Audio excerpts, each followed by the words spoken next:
I thought I had it all. A family, a home, a future that seemed so bright. But in a single moment, everything I had worked for, everything I had believed in, was ripped from me. I went from having it all to losing it all, and I didn't even see it coming.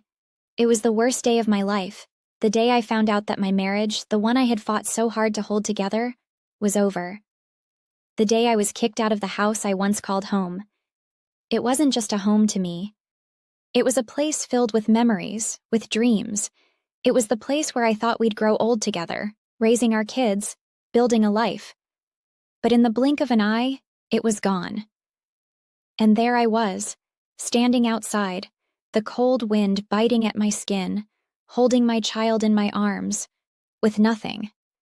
Absolutely nothing. I never imagined this would be my reality. It's not something you ever prepare for, even when you know the signs are there. You never think it will happen to you.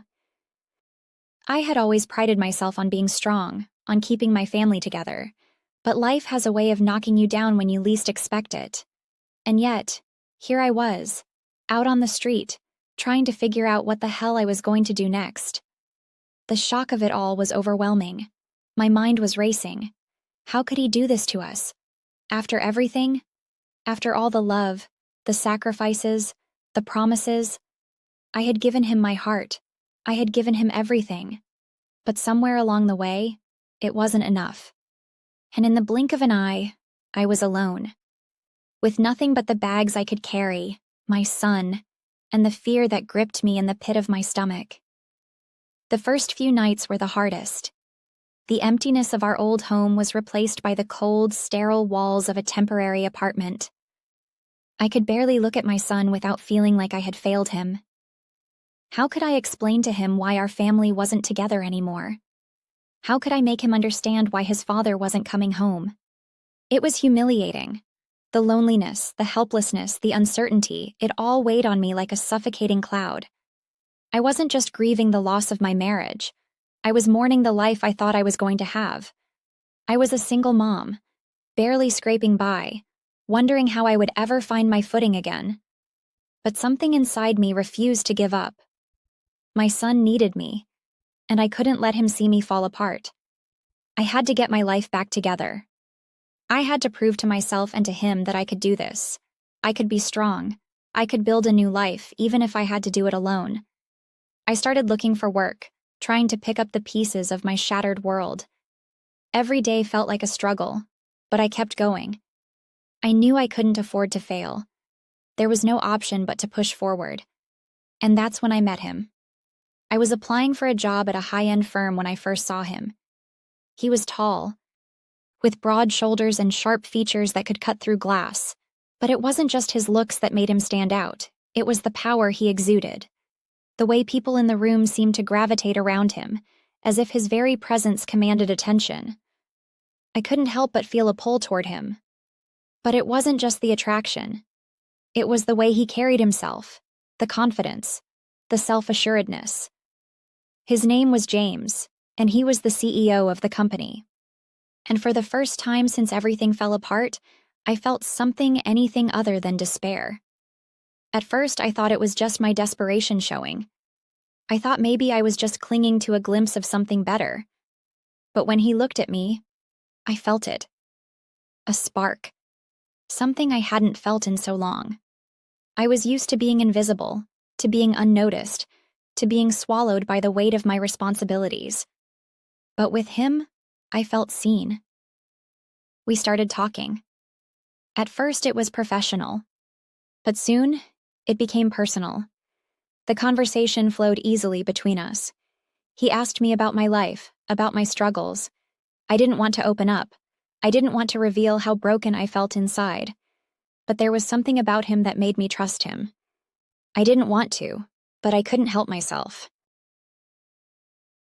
I told him about my failed marriage, the heartbreak of being thrown out of my home with nothing but my son and a shattered heart.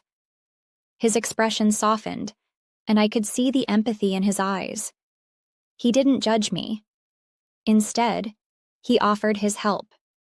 It wasn't just professional help. There was something more there, something deeper.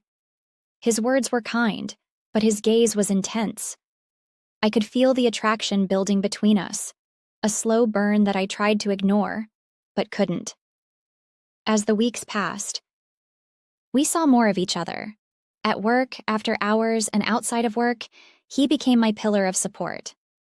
I couldn't believe how much he seemed to care. He was offering me the world on a silver platter, and at times, it felt like it was too good to be true. I was just a single mom, broken, struggling, fighting to stay afloat, and here was this CEO, with everything I could ever want. But it wasn't just about what he could offer me. It was how he made me feel. For the first time in months, I felt alive. I felt desired. I felt seen, not just as a mother, but as a woman. He saw something in me that I had forgotten existed, and that, more than anything, terrified me. I had been so focused on surviving, on getting through the pain of losing my family, that I hadn't allowed myself to think about anything else. But now, with him, I started to imagine a life I never thought I could have. A life where I was more than just a single mom. A life where I was valued, cherished. And yet, every time he smiled at me, every time we shared a quiet moment together, I couldn't shake the guilt that gnawed at me. Was I betraying my family? Was I moving on too quickly? Was I forgetting about the promises I made to my son? Could I truly allow myself to fall for someone like him, someone with power, someone who could take me out of my struggles, but who might also pull me into a world that wasn't mine to belong to? But despite the fears, I couldn't deny the connection we had. There was something magnetic between us, something I couldn't ignore. I tried to tell myself that it was just a fling, just an escape from my reality. But deep down, I knew it was more than that. He was more than just a CEO, and I was more than just a woman looking for solace. There was a fire between us, a heat that couldn't be ignored. But as we grew closer, so did the complications. My ex-husband wasn't happy about it. He wasn't happy about me finding someone who seemed to have it all together, who was offering me the stability I had always dreamed of. And he wasn't happy about the effect it was having on our son. Every time I saw James, I could feel the pull. But I was torn. My heart was in two places, and no matter how hard I tried, I couldn't make sense of it. Was I being selfish? Was I putting my own desires above my son's well-being? And then, it all came crashing down. The day I had to choose. The day I had to decide between the life I knew, the life I was fighting for, and the man who made me feel things I thought I had lost forever. The choice was agonizing, the consequences uncertain. But it was a choice I had to make.